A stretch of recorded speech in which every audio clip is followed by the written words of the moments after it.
Hello friends, मैं विष्णु कुमार गुप्ता आप सभी का मेरे YouTube channel Vishnu learning portal पर स्वागत करता हूं। एक्सरसाइज 3.4 जो आपकी चल रही है, आज हम उसे फिनिश करेंगे। 3 क्वेश्चन बचे हैं, तीनों को देखते हैं, उससे फिनिश करेंगे। ठीक है, क्वेश्चन नंबर 7 क्या है, देखो। Sign 2x plus cos x बराबर 0 आपको दिया हुआ है। हमें इसका क्या निकालना है, जनरल सोल्यूशन। तो क्या आपने अब तक ऐसा कोई फॉर्मूला पढ़ा है जिसमें साइन का एक एंगल हो प्लस कोस का एंगल हो, यानी कि sine C plus cos D, इस टाइप का कोई फॉर्मूला पढ़ा है? नहीं पढ़ा है। इसका मतलब हमें इसी में ही कुछ ना कुछ ढूंढना पड़ेगा कि हम इसमें क्या कर सकते हैं। तो मैंने देखा कि साइन 2x का एक फॉर्मूला मैंने पढ़ा है और जिसकी वजह से मैं इसको और एक्सपेंड कर सकता हूं। क्या फॉर्मूला पढ़ा है, देखो। साइन 2x का एक फॉर्मूला हमने पढ़ा है। साइन 2x बराबर होता है 2 साइन एक्स कॉस एक्स, ये हमने पढ़ा हुआ है।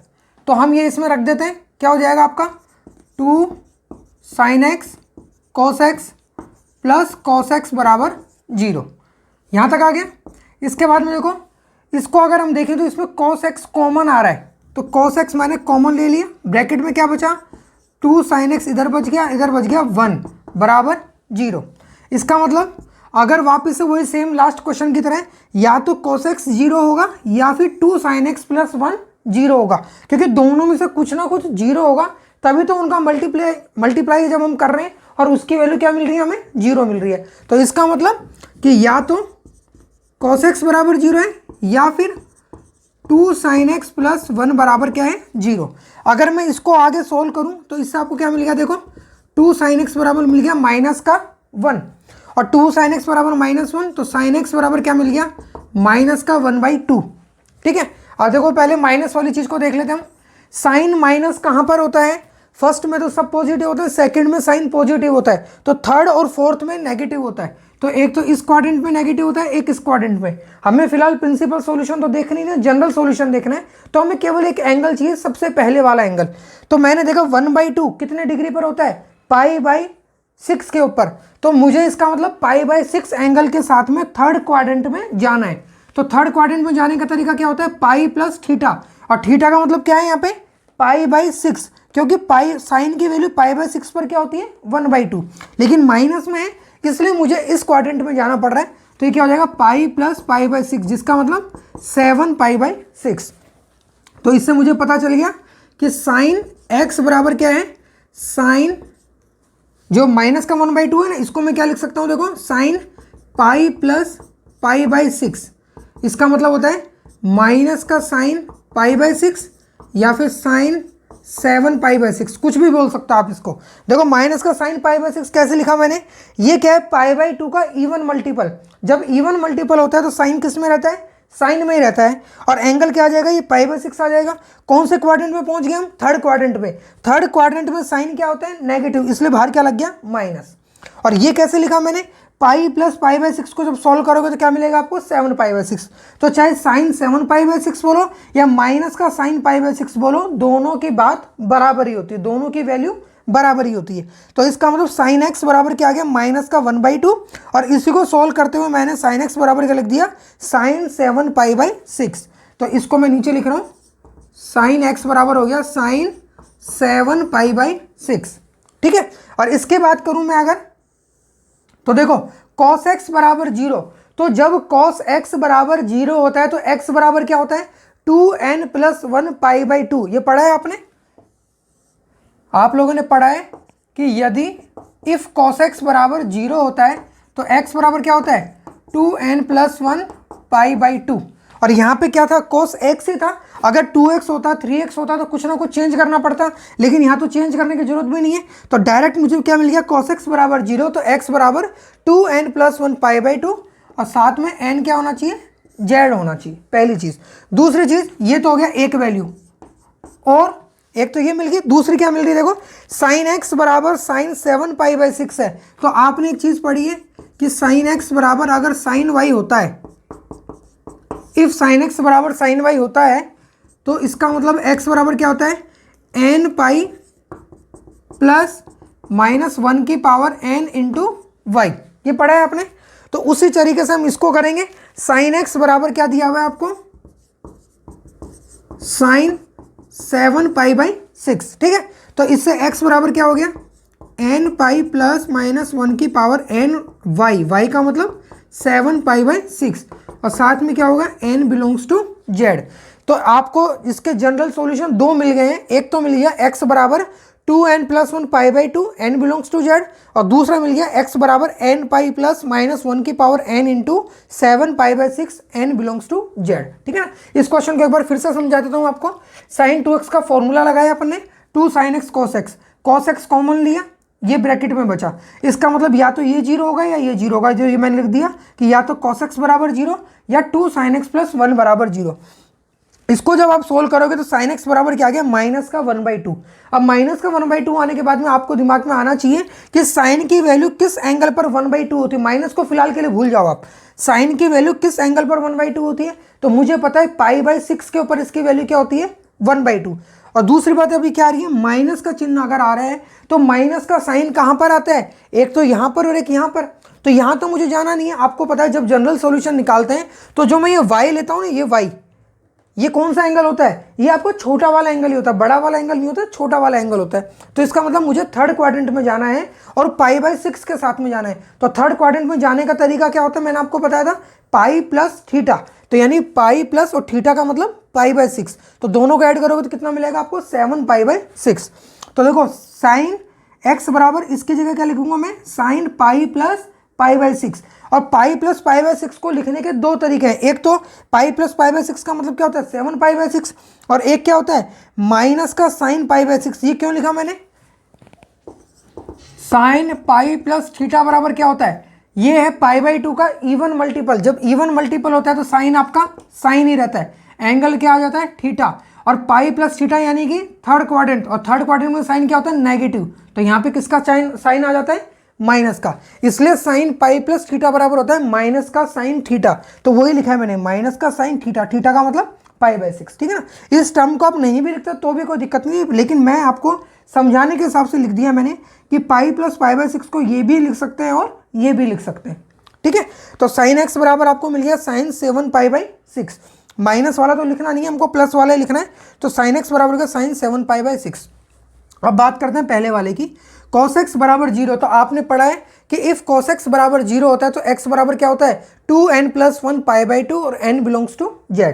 तो ये तो पहला वाला हो गया, ये तो फर्स्ट सॉल्यूशन हो गया। सेकंड वाला आपने पढ़ा कि sin x बराबर साइन 7π/6।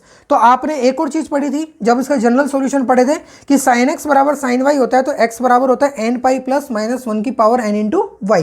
तो केवल y की जगह मुझे क्या रखना है इस बार 7π/6। तो मिल गया आपको x बराबर n π प्लस -1 की पावर n इंटू ये -1 की पावर है ना, ध्यान रखना।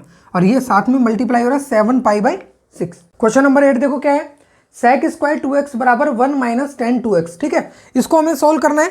तो sec और tan के फॉर्म में आपने कोई फॉर्मूला पढ़ा है, तो आप देखेंगे कि आपने एक फॉर्मूला पढ़ा था sec स्क्वायर थीटा बराबर 1 प्लस tan स्क्वायर थीटा।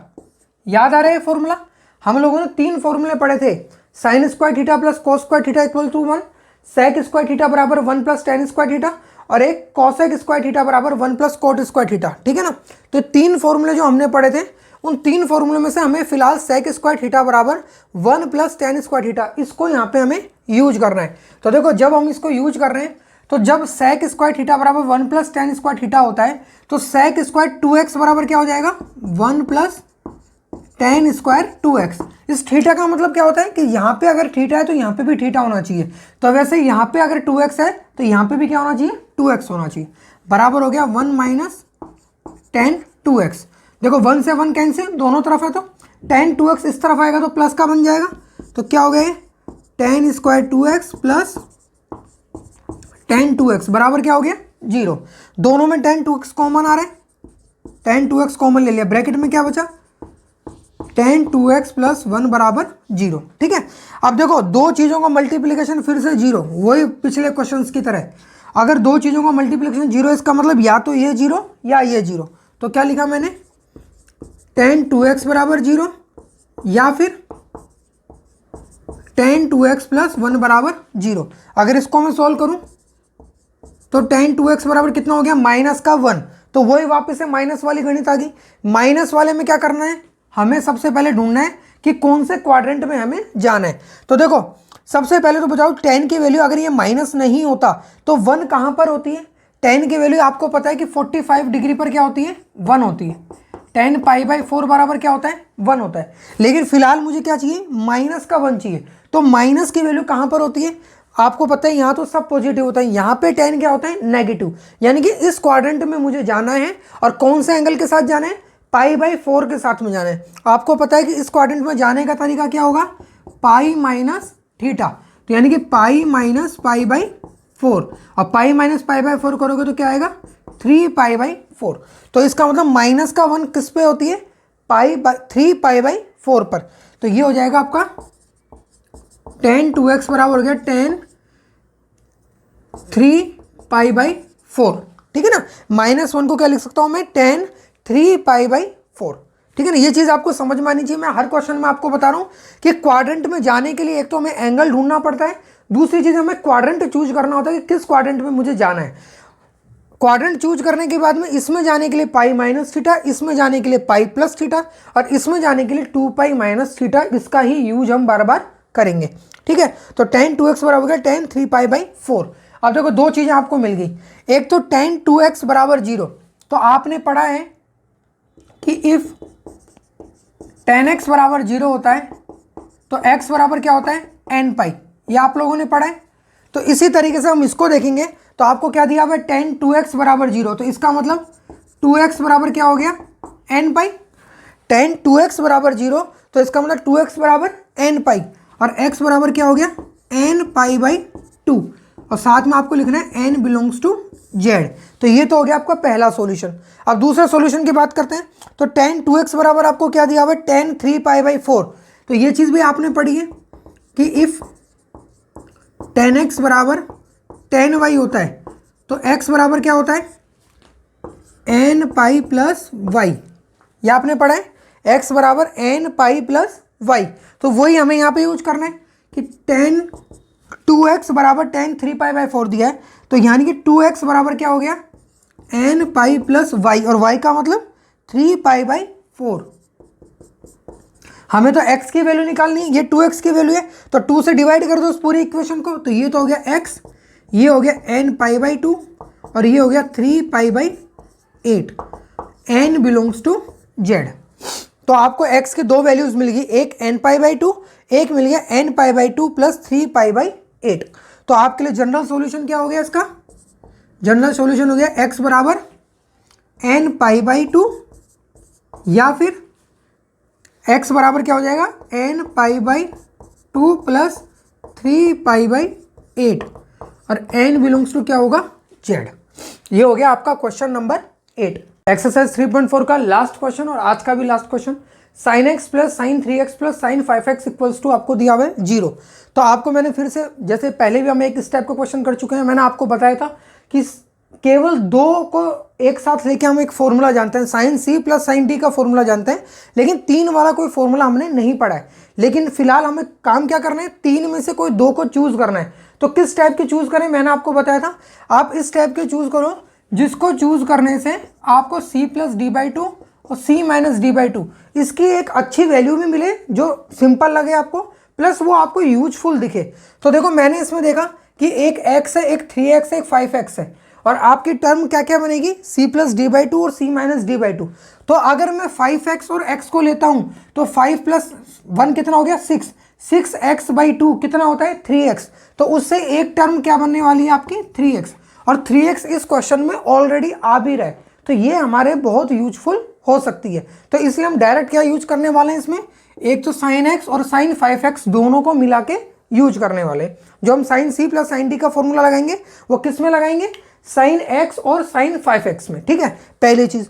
दूसरी चीज मुझे बताओ, अगर आपको कहीं पे a plus B plus C निकालना हो और उसकी जगह आप c plus a plus B लिख दो, उससे कोई फर्क पड़ता है, कोई फर्क नहीं पड़ता। अगर प्लस में सब कुछ लिखा हुआ है, उसका सीक्वेंस भी मैं चेंज कर दूं तो कोई फर्क नहीं पड़ता। अब ये बात मैं क्यों कह रहा हूं आपको, इस क्वेश्चन में मुझे sine c plus sine d का जो फॉर्मूला लगाऊंगा तो एक टर्म आएगी c माइनस d वाली, और जब c माइनस d वाली आएगी तो हम क्यों ना ऐसा करें कि c को बड़ा बना दे, d को छोटा बना दे, ताकि जब c माइनस d होगा तो वो माइनस में नहीं जाए। तो हम क्या करेंगे, इसको पहले लिख लेंगे, इसको बाद में लिख लेंगे। तो मैंने लिख लिया sine 5x plus sine x और प्लस साइन 3x बराबर 0। अब मैं फॉर्मूला लगा रहा हूँ sine C plus sine D का फॉर्मूला। तो क्या फॉर्मूला होता है, sine C plus sine D का formula 2 sine C plus D by 2 cos C minus D by 2। तो ये फॉर्मूला हम इसमें लगाते हैं, लगा दो इसको। तो क्या हो जाएगा देखो, 2 साइन सी प्लस डी यानी कि 5x plus X by 2 cos C minus D 5x minus X by 2, ये तो हो गया इसका काम, plus sine 3x equals to 0। इसको सॉल्व करते हैं, 2 साइन 5 प्लस 1 6, 6x बाई 2 करोगे तो 3x, cos 5x minus x 4x और 4x बाई 2 करोगे तो 2x, प्लस का साइन 3x इक्वल्स टू 0। अब देखो साइन 3x कॉमन आ गया ना, तो वही मैं आपको बोल रहा था यहाँ पे कि 3x हम क्यों लेंगे, ताकि ये कॉमन आ जाएगा। तो कॉमन जब मैंने लिया तो साइन 3x कॉमन हो गया, तो ब्रैकेट में क्या बचा, 2 कॉस 2x प्लस 1 बराबर 0। ठीक है ना, 2 ये तो आ गया 2 कॉस 2x और ये पूरा का पूरा कॉमन ले लिया, इसलिए प्लस 1 बराबर 0। दो चीज़ों का मल्टीप्लिकेशन अगर 0 हो रहा है, अगर a इंटू बी बराबर 0 है, इसका मतलब या तो a 0 है या b 0 है या फिर a और b दोनों 0 है। तो इसको सेम इसी तरीके से हम इसको करेंगे, क्या हो जाएगा कि साइन 3x बराबर 0 होगा या फिर 2 कॉस 2x प्लस 1 बराबर क्या होगा 0। अब अगर इसको हम सोल्व करें तो 2 कॉस 2x बराबर क्या हो गया, माइनस का 1, और cos 2x बराबर क्या हो गया, माइनस का 1/2। तो वापस से वही माइनस वाला आ गया। फिलहाल फर्स्ट जब आप इसको करो तो माइनस को भूल जाओ। सबसे पहले आप देखो cos के किस एंगल पर इसकी वैल्यू 1/2 होती है, तो आपको पता चलेगा 60 डिग्री के ऊपर 1/2 होती है। जो cos की 60 डिग्री पर वैल्यू होती है, cos π/3 की वैल्यू क्या होती है, 1/2 होती है। ठीक है, तो ये चीज़ तो मुझे पहली बात पता चली। दूसरी बात क्या है, माइनस का साइन है, तो माइनस का साइन के साथ में आने के लिए कॉस को कहाँ आना पड़ेगा, आपको पता है फर्स्ट में सब पॉजिटिव, सेकंड में कॉस क्या होता है, नेगेटिव। तो सेकंड क्वाड्रेंट में मुझे आना है, किस एंगल के साथ आना है, π/3 के साथ में। कैसे आते हैं अपन, पाई माइनस थीटा, और थीटा का मतलब π/3। तो पाई माइनस π/3 करोगे तो कितना आएगा, देखो 3π माइनस पाई यानी कि 2π/3। तो इसका मतलब cos 2x बराबर जो -1/2 है वो किसके बराबर होगा, cos 2π/3 के बराबर। ये किसके बराबर होगा, cos 2π/3 के बराबर। ठीक है, अब आपको दो चीज़ें मिल चुकी है, दोनों को सॉल्व कर देते हैं। पहला मिला आपको sin 3x बराबर 0। तो आप लोगों ने पढ़ा है कि यदि sin x बराबर 0 होता है तो उससे x बराबर क्या मिलता है आपको, nπ। तो उसी तरीके से अगर sin 3x बराबर 0 है तो आपको क्या मिलेगा, 3x बराबर nπ, या फिर आप x बराबर क्या बोल सकते हो, nπ/3, और साथ में n क्या होना चाहिए, एक इंटीजर। ये तो हो गया आपका पहला सॉल्यूशन। और दूसरे की बात करें, आपको दिया हुआ है cos 2x बराबर cos 2π/3। तो आप लोगों ने ये पढ़ा हुआ है कि यदि cos x बराबर cos y होता है तो x बराबर क्या होता है, 2nπ प्लस माइनस y।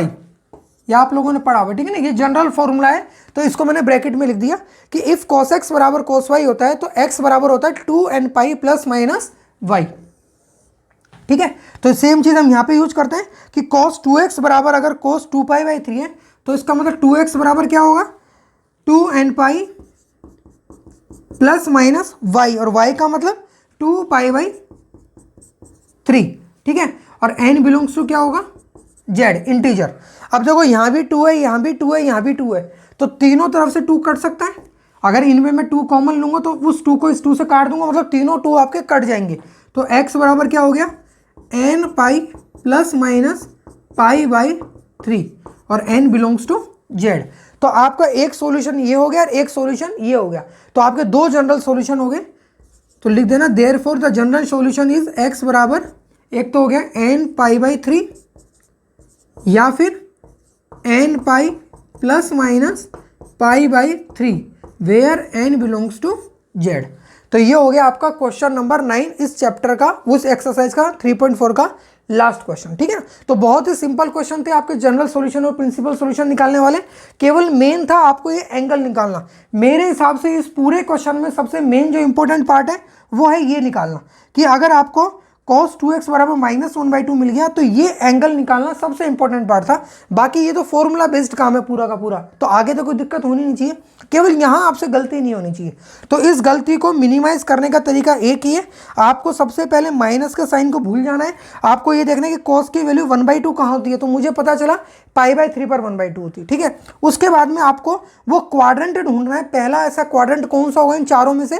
यहाँ से अगर स्टार्टिंग करूँ तो ये तो सब पॉजिटिव होते हैं, इन तीनों में से फर्स्ट क्वाड्रेंट ऐसा कौन सा होगा जहाँ पर cos की वैल्यू नेगेटिव होती है। तो मैंने देखा कि इस क्वाड्रेंट में ही नेगेटिव मिलती है मुझे, तो इस क्वाड्रेंट में मुझे जाना है, और किस एंगल के साथ जाना है, π/3 के साथ में। तो इस क्वाड्रेंट में जाने का तरीका π - थीटा, और थीटा का मतलब यहाँ पे क्या है, π/3, ठीक है ना। इस चीज़ को ध्यान रख लेना अच्छे से। इस क्वाड्रेंट में जाओ तो π - थीटा, इस क्वाड्रेंट में जाओ तो π + थीटा, और इस क्वाड्रेंट में जाओ तो 2π - थीटा। इन तीन चीज़ों को ध्यान रखना, ये क्वेश्चन आपके कहीं भी प्रॉब्लम नहीं करेंगे, ठीक है। तो यहाँ पे आपकी एक्सरसाइज 3.4 फिनिश होती है। इसके बाद नेक्स्ट वीडियो से हम इसके मिसलेनियस एक्सरसाइज को स्टार्ट करेंगे, जो बहुत ही सिंपल और बहुत ही इंटरेस्टिंग है। अगर आप लोगों को वीडियो अच्छा लग रहा हो तो चैनल को सब्सक्राइब करें, वीडियोज़ को लाइक करें और शेयर करें। Okay, bye, take care.